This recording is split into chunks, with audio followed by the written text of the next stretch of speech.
And welcome back to JKLIVE Live here at Citizen Television. Today we're talking the talk and walking the walk. That's because we've got the chairman of the Ethics and Anti-Corruption Commission, Bishop Dr. David Oginde, in the house. He's speaking from his heart.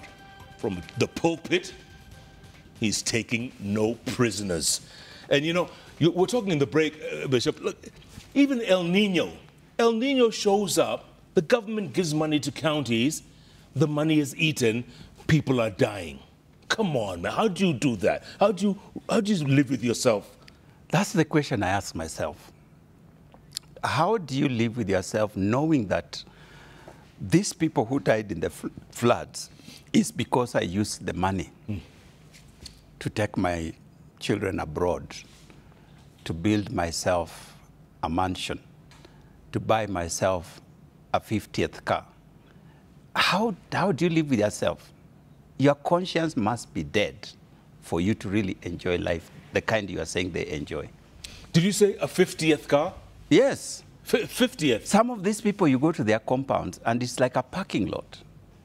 And they have no guests, it's them. It is them. They have no guests. You are the only guest. And it is like a parking lot. I went to one home many years ago, not recently. Yes. And I thought, because we had an appointment with this person. Right. So when we entered, I thought, oh my, because what we were going to discuss, I thought required some kind of privacy. So I thought to myself, how could he invite me when he has a whole delegation? All these guests. Oh, with all these guests. When I went in, there was no one. He was alone with his wife. Are you so serious? All these cars were their cars. Are their cars. Good Lord. So I thought to myself, you even have to do picky ponky yes. in order to know which car to go with today. you know? Yeah. So that you know which car to go with. Good Lord. But if that is out of your sweat, by the way, it's very interesting, but people who make legitimate money don't have that extravagance. You will find a fleet of cars in their compounds. In fact, unless somebody tells you that this guy is rich, you wouldn't even know. It is these people who get corrupt money who show off, because they never would have got there. Yeah. So they are trying to show you, see what I've got. So they have this display of wealth that you wonder. Zuckerberg came here.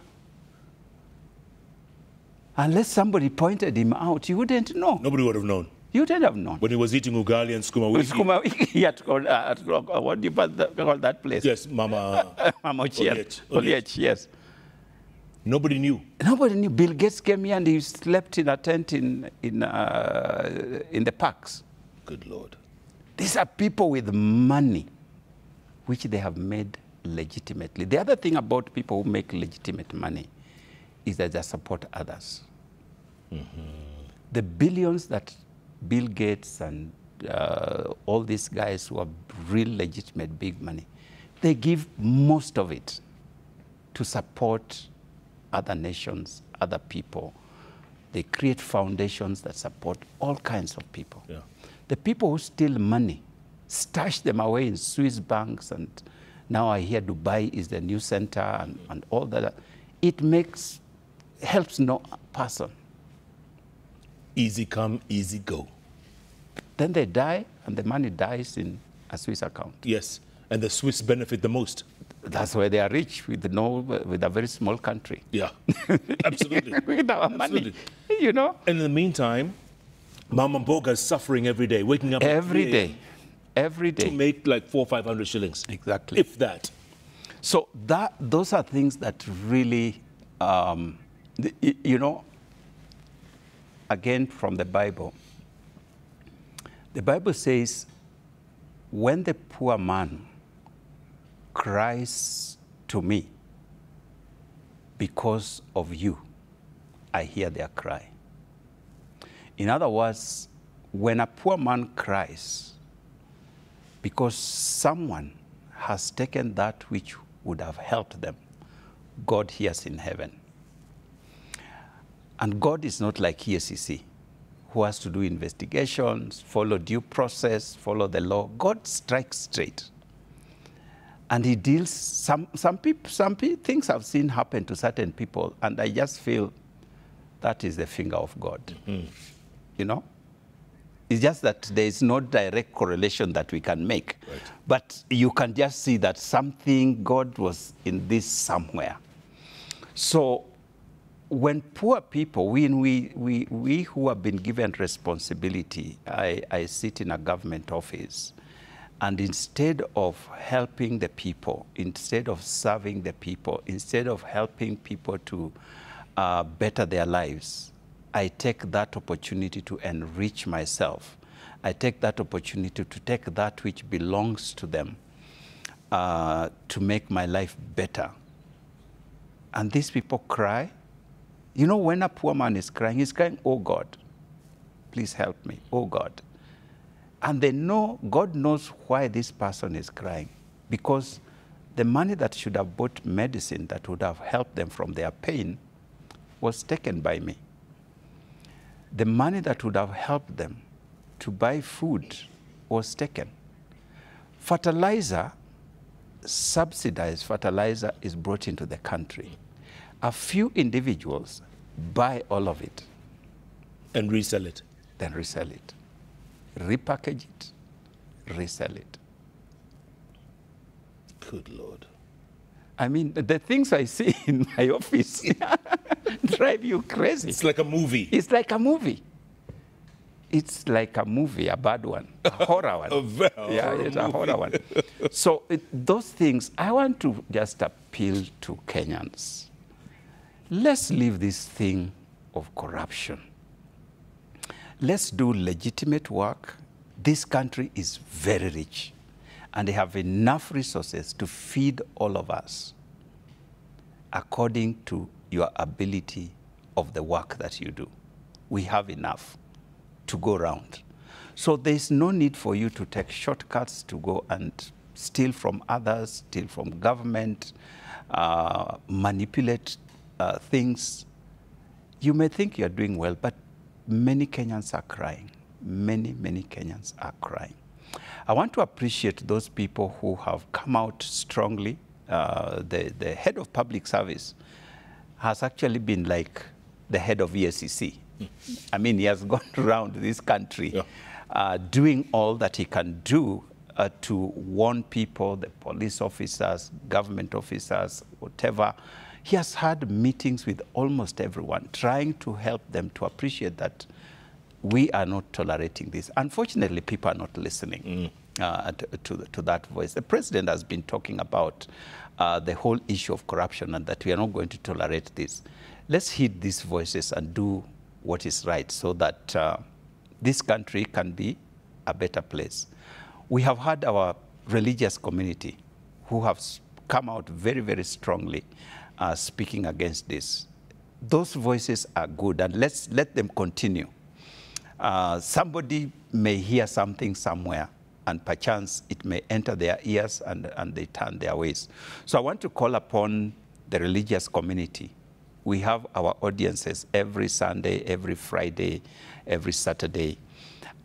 Let's call upon the people to live lives that are right. Let's call out those people who are corrupt in our midst and just help them to take the narrow path, which may sound difficult, but eventually it pays. But Bishop, maybe some of these people don't believe that hell exists. They don't believe there's a hell. Well, they already enjoy hell here on earth. Like I said before. Hell is right here on earth. Yes, it does. There you go, well put. Yes. Let's check out the tweets here, coming in very thick and fast. Babu Michael says, ask Mr. Oginde, did they investigate the allegations by Controller of Budget, Madam Nyakango, about budgeted corruption during the NADCO meeting? How true is that? What about the Ann and Jerry controversies? Tell us about the edible oils, etc. We spoke a bit about Madam Nyakango. Yes.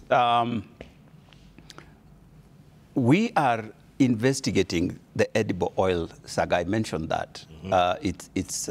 We have asked for all the documentation, that whole process, who are behind it, and that is something that we are on right now as we speak.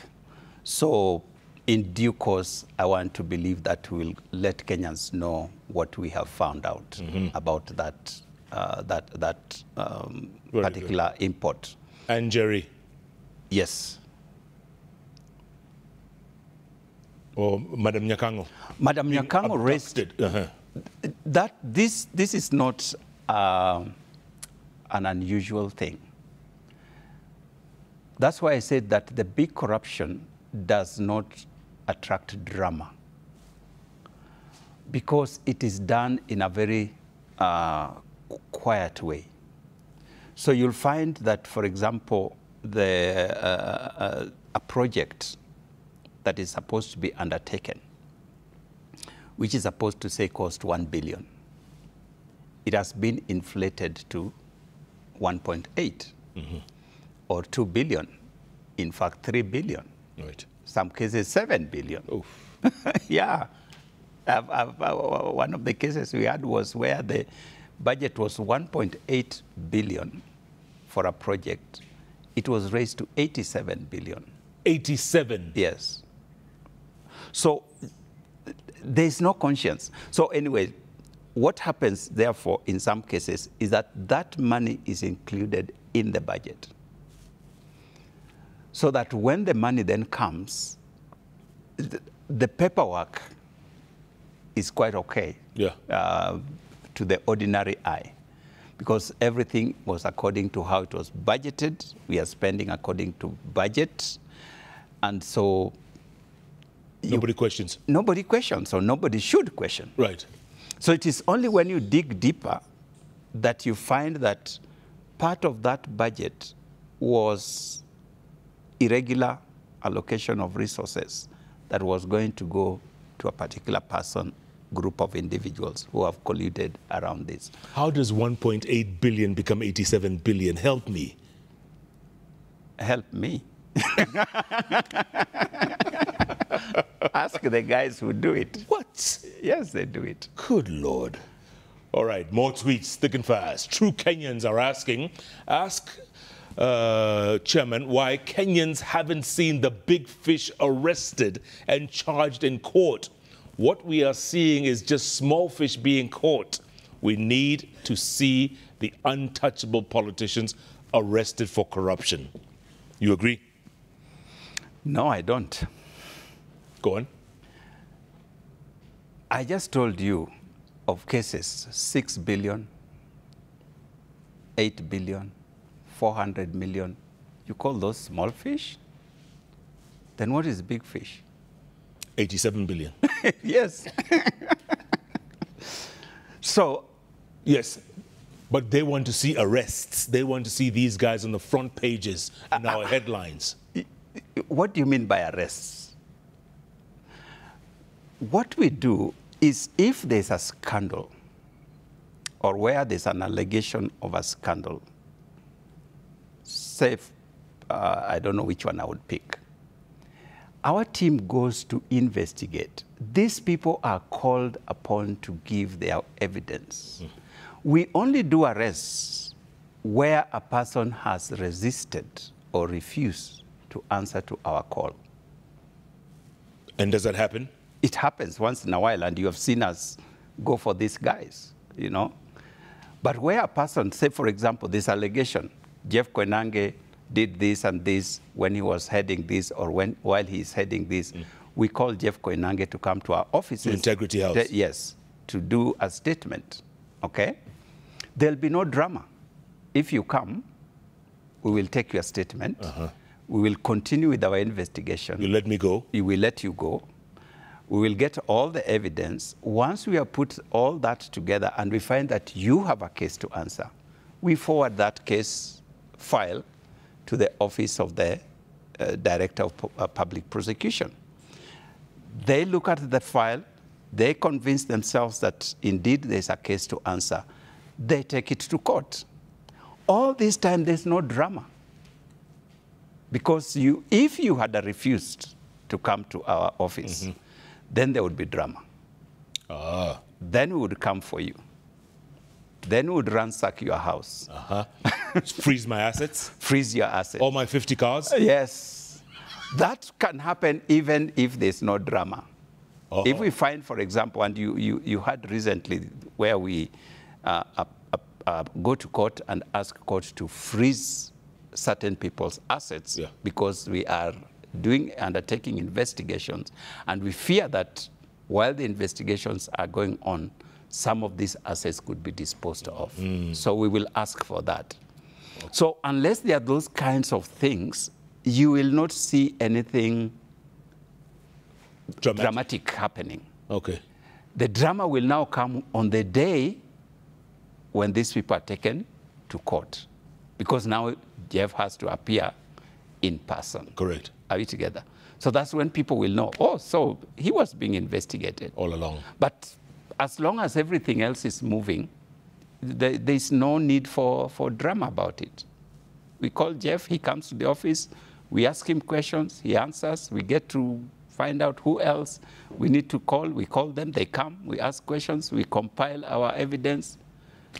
You will not hear of any arrests, you will not hear of anything. And our law, as I said, we cannot detain you. Right. Yeah. Okay. Nyantika Chester says, how safe are whistleblowers in a country where it's only small fish that is usually prosecuted? Whistleblowers, how safe are they? Whistleblowers, we try as far as possible. If you bring us information, we try not to disclose how we have received information. We simply go about our investigation without having to engage you in any way. And that therefore protects you as an individual who has raised an alarm.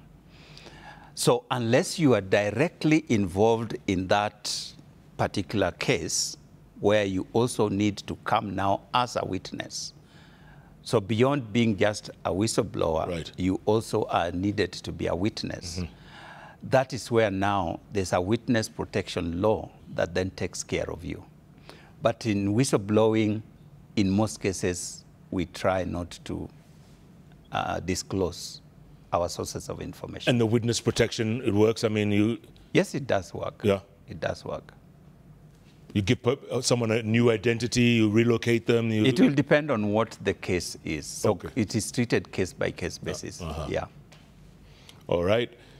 Pawi says, how does EACC ensure transparency and address internal corruption risks within its own organization, in your own EACC? Yes, very good question. Our investigators, our intelligence department, they are not even known to fellow staff. So I don't know who these people are. And they can follow me to wherever. You don't know them? I don't know them. They work for you? They work for me. Wow. Yeah. So they don't know their fellow colleagues. Their colleagues don't know them. Right. So if we have any allegations that the chairman did this and the other, they will send a team to find out whether indeed that allegation is true. I may not even know, because I don't know them. Interesting. So we have an internal mechanism of ensuring, and once in a while, a person gets themselves tempted. It's not very common, I must say. If someone in your office shows up with a 20 million shilling Range Rover? Yes, we will find out how did it happen. Yes. Yeah, it wasn't a gift. So we have an internal control system that ensures that our people try and walk within the straight and narrow. And again, like I said earlier, those are some of the pleasant surprises that I got when I got into the commission. Excellent. Yeah. Hyan Togo is saying, is EACC really 100% independent? Yes, we are. by law, we are independent. We conduct our work in an independent manner. Now, independence does not preclude interdependence. Mm-hmm. Yeah. So we are independent in terms of the decisions we take, what we decide to do. But in the course of the process of making our decision or taking actions, we are interdependent. And so we'll consult with various ones depending on what kind of case we are dealing with. Right. So depending on, therefore, the advice or information that these other agencies or groups or individuals give us, that will inform what further action we take. So we are independent in our decision-making strategies and so on, but we are interdependent in terms of our operations. And how long is your term? My term as a chair? Yeah. 6 years. And it's one term? It's one term, non-renewable. Non-renewable, okay. Sankale is asking, kindly ask Mr. Chairman if he is aware that the bribe collected by traffic police at Githurai 45 roundabout every day between 6 a.m. and 10 a.m. is more than what KRA collects in 24 hours. I don't know where he gets his data from, whether he's in touch with these police officers. So I am not aware. I'm not aware that they collect that much. But if that is true, we would want to find out. Yes, yes. I think send a team. Yes, we'll send a team. Adams Al-Karim says, what tactical strategies has EACC put in place to curb corruption cases since looters, is it looters? Yeah, it should be looters. Looters are getting wiser.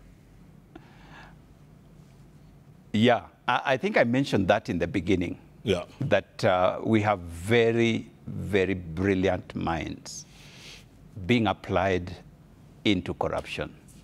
So it calls for us also to be brilliant in terms of our investigations, our strategies for tackling this corruption. So we are constantly thinking through. Right now we are launching, we have just recently launched our 2023 to 2028 strategic plan. Mm-hmm. And that process involved this kind of thinking. How are we going to tackle this going forward? Looking at the development in the digital space, because that's where corruption is now headed. Looking at the opening up of the nations to one another, the legal parameters that then come into play when resources are taken from one country into another country. How do we collaborate with other nations and so on? So those are things that we are really thinking through and working on to try and keep ahead of the looters. Very good. Ahead of the curve. Sir Nixon Dugida is asking, Bishop, I hope you've heard the saying that whoever fights monsters should see to it that in the process, he does not become a monster. And that if you gaze long enough into an abyss, the abyss will gaze back into you. I don't know the full interpretation of those sayings. Yeah. But let me mention this. Let me just say this. That is the fear that I have had and that I pray about constantly, is that I don't get used to corruption. It is possible. And the way I discovered that I could get used to corruption is that one day, very early in my time at EACC, we had what we call an enforcement meeting. This is where several cases are brought to us, and they take us through each case by case and what has been done, the investigation, their conclusions and recommendations. So you sit there and hear case after case after case after case. So we have been hearing these cases, 80 billion, 6 billion, 30 billion, 2 billion, So it's billion, billion, billion. So around 3 o'clock in the afternoon, we have been sitting from about 9 o'clock in the morning. So they say our next case is a case where there was an embezzlement of 500 million. And I'm thinking to myself, why are you wasting our time? After all those billions. Yeah, well, I mean, 500 million is small money, you know. Then I just caught myself thinking that. I didn't say it loudly, but I was thinking in my mind, why waste our time with that small case? Yeah. 500 million had suddenly become small in my mind. And I had to go back and sober myself up that the person who takes 100 shillings from an ordinary person, for that ordinary person, that 100 shillings is a billion. Yeah. They feel the pain of 1 billion. So I pray that I do not get used to this corruption so that when I hear, 5 billion has been stolen, it's just another number. It's just another number. If that is what this means, it is something I'm conscious about and I'm praying about, that I don't find myself used to corruption. Good point. Good point. Okay, next. So many tweets. Oh, SMS, is that an SMS? Mwangi Advocate says, I wrote a letter on behalf of Honorable Raila Odinga about the G2G oil scandal.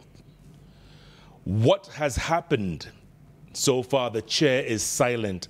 He did not even acknowledge the letter. Thank you. It is true. We received this letter from Paul Mwangi. From Paul Mwangi, and we are not silent on it. We are actually working on it, on this particular case. Yeah, on the G2G. Yes. Is there a scandal? Yes. Well, we can't tell until we do our investigations. Okay. Yes. Fair enough. Okay. Hope that answers your question, Wakili. But we'll acknowledge. I think there I need to apologize to him for not acknowledging at the very least. I'm sure he got it right there on TV. Yes. I am Jesse Jim says, Jeff, it's if you can't do the time, don't do the crime. You got it backwards. All right, so sue me. Goodness. Never said I was perfect here, Bishop.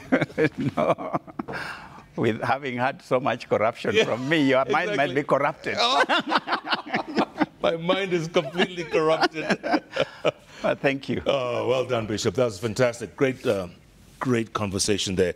And, you know, I want you to leave our viewers with some wise words, because 60 years after independence, we're celebrating Jamhuri Day on Tuesday. 60. Kenya at 60. Thank you. Kenya at 60. Yes. Where do we go from here? Is there hope, Bishop? Is there hope going forward in the next 60 years at least? What do you tell them? Not anything that I have not yet said. I have already said what I would want to tell Kenyans, but let me repeat it. Is that just the thing that I've said, I don't want to get used to corruption. And I have said this to even my CEO. I told him I don't want to get used to corruption. And I want to call upon Kenyans not to get used to corruption. Because if we do, this country is going to sink into nothingness. So any place where you see anything happening, do what you can to stop that from happening. 3 things that you do. Number 1, don't take. Number 2, don't give. Number 3, don't ask. If we each do that, I think we'll be in a good place. If somebody offers you a bribe so that you can facilitate services to them, don't take. If somebody asks you for a bribe so that they can facilitate, don't give. And you yourself, don't ask. Simple, and we'll deal with this thing. In our lifetime. In our lifetime. By the time we are celebrating 70, we'll be a first world nation. It is true. Corruption is what is keeping us down. Everything, insecurity, unemployment, lack of medicine, lack of money to pay teachers. Count all of them, those problems. If you take the money that we are stealing from ourselves, it is enough to do a lot. A lot. Estimation says 1/3 of our GDP. That's 1.2 trillion. Think of what 1.2 trillion can do to this country. We would not need IMF. We wouldn't need World Bank. Because the deficit that we had in our current budget is about 700 billion. Yeah. That's what we are struggling to get. The amount we are stealing is more than that. Double. Double that. Wow. Yeah. Don't take, don't give, don't ask. Exactly.